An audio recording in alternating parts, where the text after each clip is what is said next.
Welcome. Today we will discuss Middlemarch, a historical fiction novel written by George Eliot in 1871. It received mixed criticism at the time, but is considered a great novel of the Victorian era because it gives a thorough view of the era's social issues and a perspective of human nature. The story consists of concurring plots, so let's get started. Middlemarch focuses on the lives of those who live in the town of Middlemarch, specifically Dorothy Brooke, Tertius Lygate, Mary Garth, Fred Vincy, and Nicholas Bulstrode. Dorothy is an orphan who lives with her sister and uncle and has a hobby of renovating buildings despite her uncle's disapproval. She meets Edward Casaubon, a scholar, who she marries. Their marriage begins in tension though, as Casaubon has no intention of involving Dorothy in his intellectual matters. Dorothy meets Will Ladislaw and he begins to develop an attraction for her, even though she is oblivious to his feelings. They are also the eldest children of the town's mayor, Fred and Rosamond. Fred is seen as a failure due to his lack of university education. He is the heir to his uncle and is in love with Mary Garth. Fred becomes deeply in debt and Mary's father is the co-signer to his debt, leading them to forfeit all of their savings. Mary's father tells her not to be further involved with Fred. When Fred comes down with an illness, he is treated by the new doctor in town,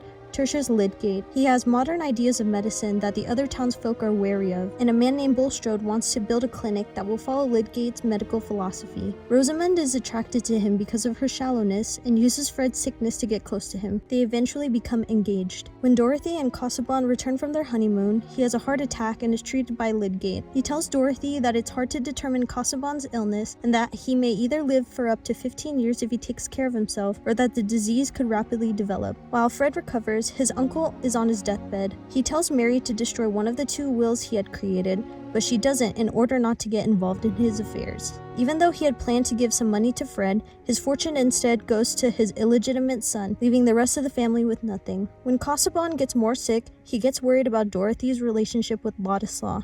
He thinks that he is only going after her money, and he is also desperate to finish his work. He asks Dorothy to fulfill his wishes, but dies before Dorothy can answer. His will also reveals that if she should marry Ladislaw, she will lose the estate and inheritance. This makes her realize her feelings for Ladislaw, but she suppresses them. He stays in Middlemarch as an editor for her uncle's political campaign. Lydgate is soon in debt as he tries to appeal to Rosamond's lavish lifestyle, and he seeks help from Bulstrode, who is being blackmailed by John Raffles, who knows of his shady past. Bulstrode had married a widow whose daughter had run away. When he found the daughter, he kept the information for himself and inherited the fortune that she was supposed to inherit. The daughter had a son who was revealed to be Ladislaw, and Bulstrode offers him a large sum of money out of guilt. Ladislaw refuses the tainted money, and word spreads of Bulstrode's shady nature. Lydgate is also swallowed up in controversy for his involvement with Bulstrode. Dorothy's uncle's campaign collapses, and Ladislaw decides he will leave town, but visits Dorothy one last time. Dorothy renounces her fortune and decides to tell her family that she will marry Ladislaw. Fred also finds success in a new career and can marry Mary. Middlemarch is a brilliant modern-like novel from the Victorian era with complex themes such as the status of women, hypocrisy, ambition, and societal expectations. If you enjoyed this video, please remember to like, comment, share, and subscribe to English Language and Literature for more English learning content. Thanks for watching!